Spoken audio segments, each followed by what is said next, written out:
प्रधानमंत्री नरेंद्र मोदी की अध्यक्षता में हुई केंद्रीय बैठक में 6 महत्वपूर्ण फैसलों को मंजूरी दी गई।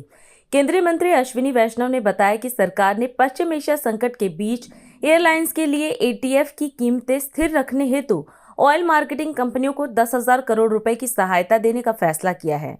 वहीं पुराने ट्रकों और बसों को बदलकर प्रदूषण कम करने की योजना को भी मंजूरी मिली है। इसके अलावा ओडिशा में रामेश्वरम से पारादीप तक नए तटीय राजमार्गों के निर्माण को हरी झंडी भी दिखाई गई है। वहीं केंद्रीय मंत्री अश्विनी वैष्णव ने अन्य फैसलों की जानकारी भी विस्तार में दी। आज माननीय प्रधानमंत्री श्री नरेंद्र मोदी जी की अध्यक्षता में कैबिनेट में बहुत बड़े महत्वपूर्ण फैसले लिए गए हैं, उनके बारे में आपको जानकारी दूंगा। 6 बड़े फैसले लिए गए हैं, जिसमें सबसे पहला फैसला है आज की जो वेस्ट एशिया क्राइसिस के कारण जो एटीएफ एविएशन टर्बाइन फ्यूल उसका जो प्राइस बढ़ा है और उसका जो इम्पैक्ट आ रहा है एविएशन सेक्टर पे, उसको मिटिगेट करने के लिए 10,000 करोड़ रुपीस का एक ATF price stabilisation fund create किया गया। दूसरा, दिल्ली के पोल्यूशन को रोकने के लिए एक लगातार कई स्टेप्स लिए जा रहे हैं।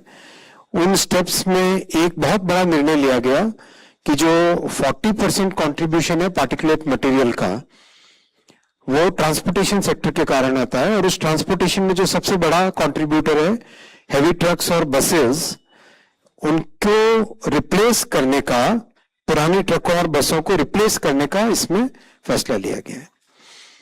तीसरा फैसला है उड़ीसा में कोस्टल हाईवे, पूरे कोस्ट में जो इसका फेज 1 आज अप्रूव हुआ है, रामेश्वर से कोणार्क से लेके पारादीप तक, यानी उड़ीसा के सदर्न टिप से लेके करीब आपके सेंटर तक आ जाएगा, पारादीप तक। फिर बिहार का बहुत एक इंपॉर्टेंट हाईवे का प्रोजेक्ट अप्रूव हुआ है, खगड़िया से पूर्णिया के बीच में 4 लेनिंग NH31 और 231 के सेक्शंस का है ये। 5वां फैसला लिया गया, तेलंगाना में 2 बड़े हाईवे हैं जो वारंगल के साइड में है, उनका 4 लेनिंग का फैसला लिया गया। और 6ठा फैसला लिया गया मध्य प्रदेश में खरगांव, ये अपने 2 NH347B के अपग्रेडेशन का। टोटल 39,290 करोड़ रुपीस के सारे बड़े फैसले हैं। सबसे पहला फैसला है एटीएफ प्राइस स्टेबलाइजेशन फंड। हम सब जानते हैं कि वेस्ट एशिया क्राइसिस के कारण एक बड़ी समस्या उभरी है, एविएशन टर्बाइन फ्यूल एटीएफ, इसका प्राइस बहुत बढ़ गया। जो अगर हम देखें तो मार्च में 60 रुपए पर लीटर एटीएफ का प्राइस था, वो बढ़ के 142 रुपए हो गया मई 2026 में। अब इसका प्रभाव हमारे डोमेस्टिक पैसेंजर्स पे ना पड़े, और आज एक मिडिल क्लास के लिए भी सवारी बहुत अच्छी है, फ्लाइट के माध्यम से बहुत मिडिल क्लास के लोग भी ट्रैवल करते हैं, उनके पॉकेट पे बहुत बड़ा बोझ न पड़े, इसलिए सरकार ने एटीएफ प्राइसेस को कैप कर दिया था 75 रुपीज 60 पैसा पे डोमेस्टिक ऑपरेशंस के लिए। तो डोमेस्टिक ऑपरेशंस तो उससे स्टेबलाइज हुए, लेकिन साथ ही साथ जैसे जैसे क्राइसिस लंबा खिंचता गया, तो जो ऑयल मार्केटिंग कंपनीज हैं उनके ऊपर इसका बड़ा नेगेटिव इम्पैक्ट पड़ रहा है। तो कैसे एक विन विन विन सोल्यूशन निकले, जिसमें win for the airlines, win for the OMC companies and win for the citizens, ये विन विन विन फॉर्मूला कैसे निकले, उसके लिए बहुत बड़ा अटेम्प्ट किया गया। And lot of thinking, lot of consultation with the industry, consultation with the banking sectors, consultation with OMCs.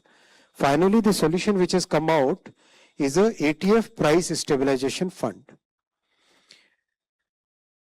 ATF price stabilization fund में बेसिकली एक सेल्फ सस्टेनिंग रिवॉल्विंग फंड बनाया गया है।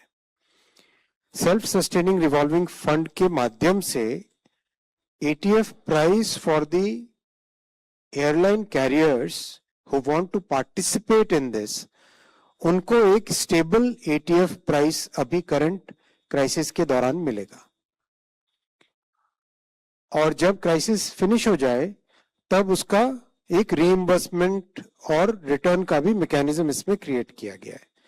इसके सारे डिटेल्स आपको मिनिस्ट्री ऑफ सिविल एविएशन की तरफ से प्रॉपर एक डिटेल्ड स्कीम की गाइडलाइंस शेयर की जाएगी।